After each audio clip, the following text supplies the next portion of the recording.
India's government has made a significant move to take direct control of the state of Kashmir. It will try to revoke a part of the constitution which gives India's only Muslim-majority state the right to run its own affairs.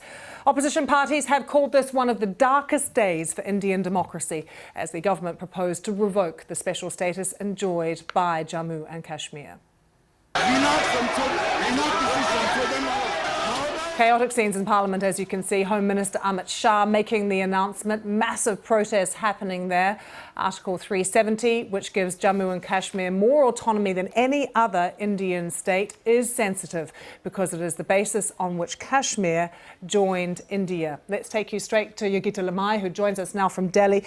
Yogita, just tell us more about this, what is a stunning development, really. Well, so this is an article, a part of the Indian constitution. And, as you said, this was a promise made by India to Kashmir at the time of partition, because at that time, Kashmir was a princely state. Both India and Pakistan wanted it to be a part of, each country. And India said to Kashmir that, if Kashmir becomes a part of India, then it will have this special status. So it's an independence over most things except for defense, communications and external affairs. And that's essentially what has been done away with today by the government. They've moved to revoke that. Once the president signs it, it will come into effect. And really what's being questioned, and the outrage that you saw there, is because many people are saying this is unconstitutional. If a part of the constitution has to be changed, then why was it not voted on by MPs? So, Yogita, why is the government doing this? Well, this was one of their big election promises. It's actually been on the ruling BJP's agenda for a very long time now. But it was one of the big election promises, in the 2019 polls that just went by. And many say, critics of the move to revoke this article say that this is part of the Hindu Nationalist Party's plan to change the demographics of India's only Muslim majority state. What is the reaction likely to be in Kashmir itself?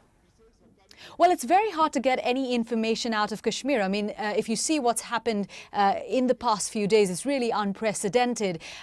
Internet and phone services are completely cut off, very hard to reach anyone there. Last night, major politicians in the region were placed under house arrest. In the past week, tens of thousands of extra troops have been sent there.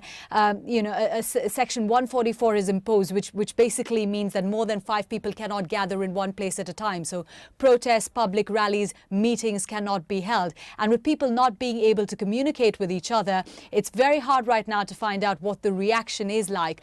But it's quite clear that the government was expecting protests. Every time Section 370 or anything about it has come up, there have been protests in Kashmir. So, you can be certain that there is anger simmering in many parts of the region, although it's not on display yet. And briefly, Yogita, we've seen tension really escalating recently between India and Pakistan. What reaction have we had from Islamabad about this move? Well, Islamabad has condemned this move. They've called it unconstitutional.